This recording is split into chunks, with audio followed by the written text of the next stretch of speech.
Hello, and welcome to another episode of Glorious Life on Wheels. I had another video that I had planned to air today, but something changed my mind, and that something is the comments and emails I've been receiving from individuals who are struggling financially to even put food on their tables. Many of those individuals are seniors.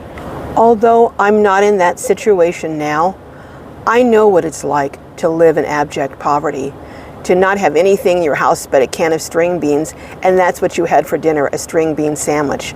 To, as a child, only have one pair of shoes and have them so worn out that there are holes all across the bottom, so you have to stuff cardboard in your shoes so that your socks won't get holes in them when you walk. So I'm going to share the 10 tips with you that I've used to help me live a frugal and financially responsible life, but without feeling like I'm deprived. So come on, let's get started, shall we?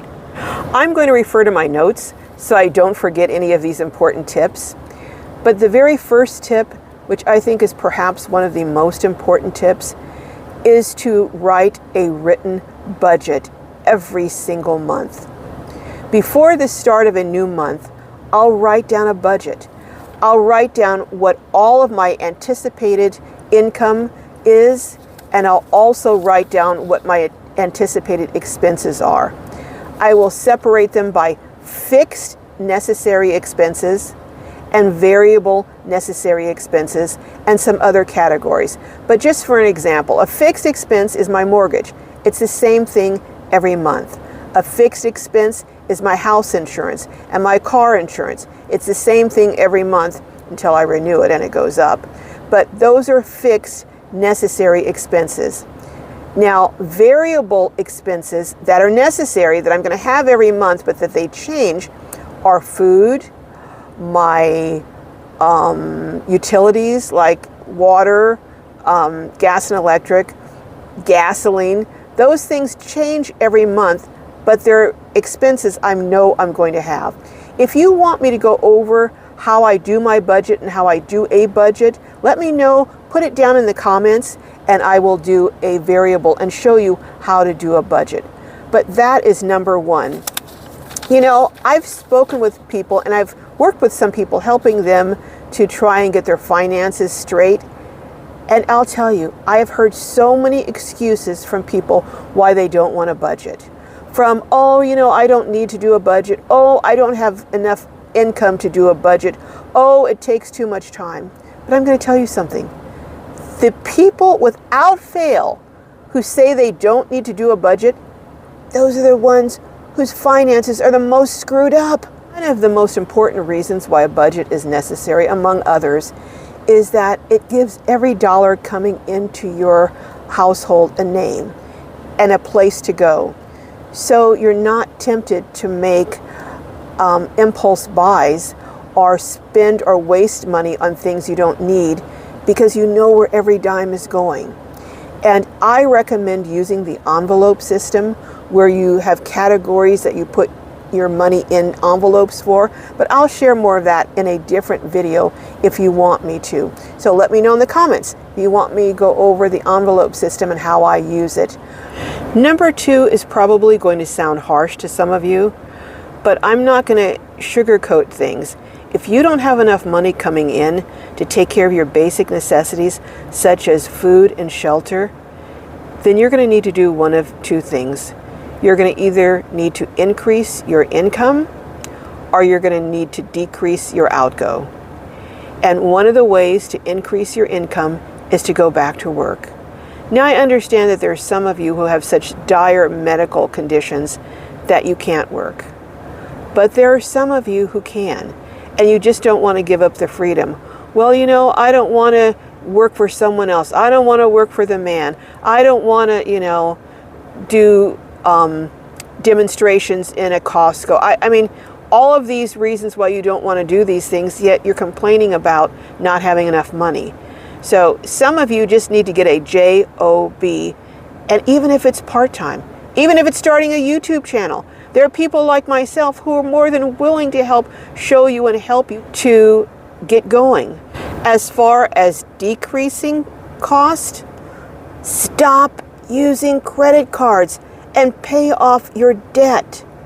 You will save 27 to 30% perhaps on some of those credit cards that you're paying interest on.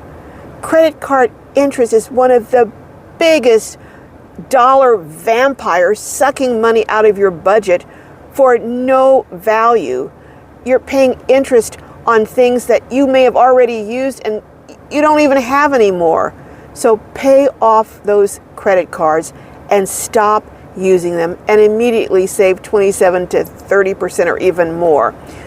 The method I recommend is one that Larry Burkett, who is a financial planner I just loved, used to share, and now Dave Ramsey has a version of that, and it's called the snowball plan. What you do is, say if you have 3 credit cards, one has $1,000 balance, one has $2,000, and one has $3,000. You take and make your minimum payments on the ones with $2,000 and $3,000. You make your minimum payment plus extra on the smallest one.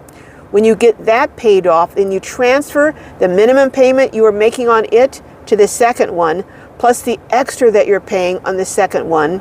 You do the same thing. When you get that second credit card paid off, you take the minimum payments you were making on number 1 and number 2, plus the extra, and you start putting it on number 3, and you pay those suckers off, and you don't go back into credit card debt.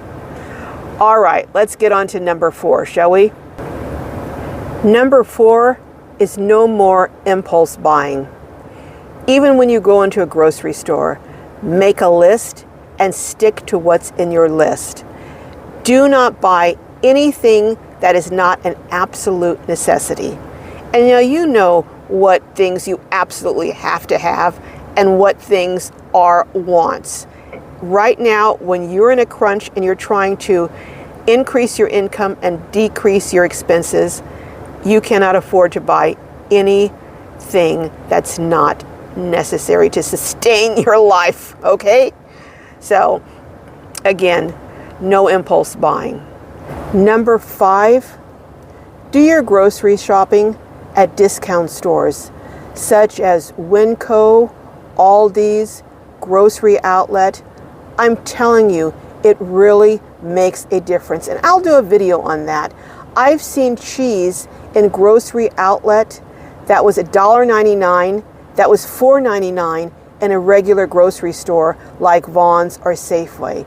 So only do your shopping in discount grocery stores. Number 6, ask for discounts. You may be surprised, but you can get discounts even in grocery stores. What I do is I go into the grocery stores, the meat market area, and I look for things that are going to expire the next day. Maybe meat that I wouldn't normally buy because it's too expensive. But if it's the 10th of the month and it's going to expire on the 11th, I know that in some stores like Winco, they come through and they'll mark all that meat down that day. So I make it my business to go in around the time that they mark the meat down. And I've even found meat that they've missed, and I've said, hey, is this going to get marked down today? And you go, oh yeah, that's going to get marked down. So go in, and if there's meat that's going to expire the next day, bring it up to the meat counter and ask them to mark it down.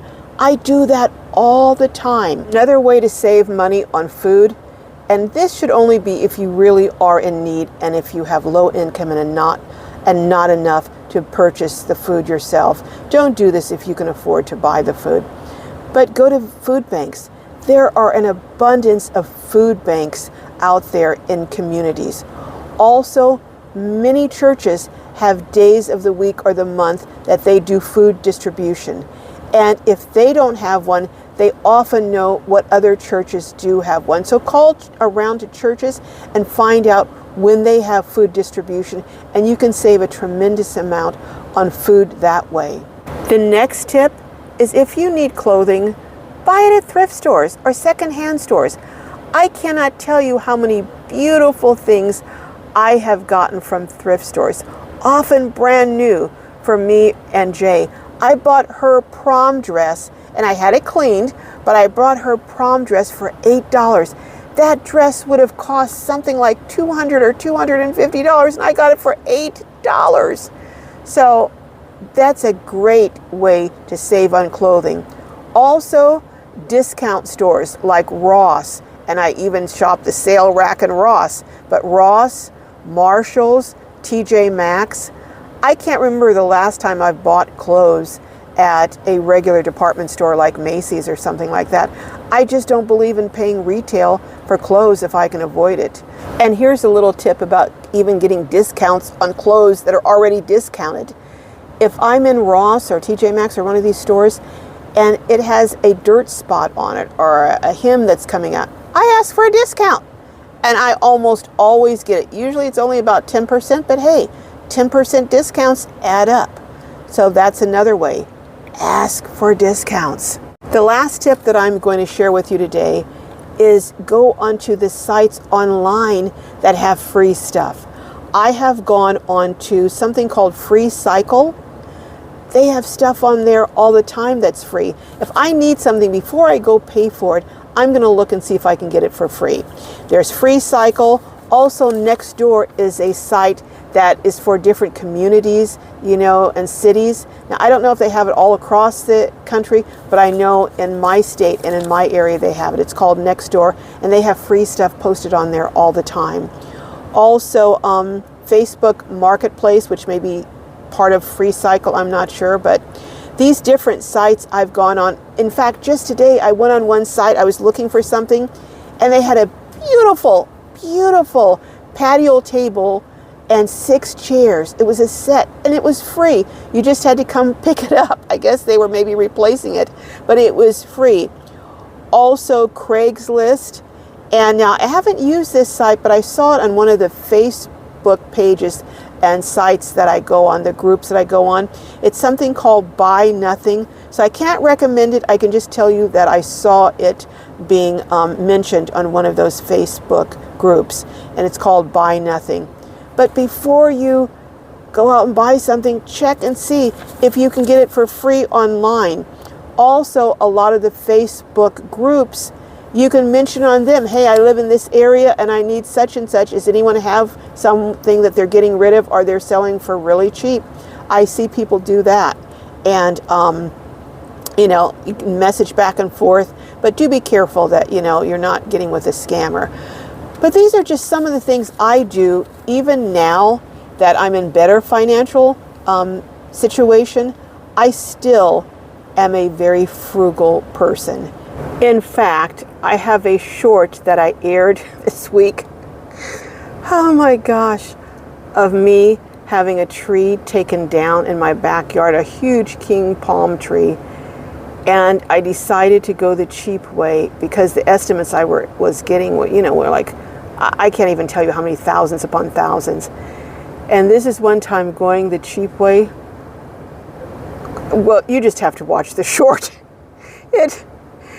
Oh my goodness. And watch my live, because on my live, I will share what happened. Or if this video posts after the live, go back and see the replay on the live. You'll find out what happened with that tree.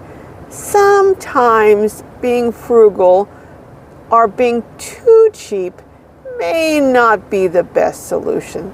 Anyhow, I hope these tips have been helpful to you. Love each and every one of you.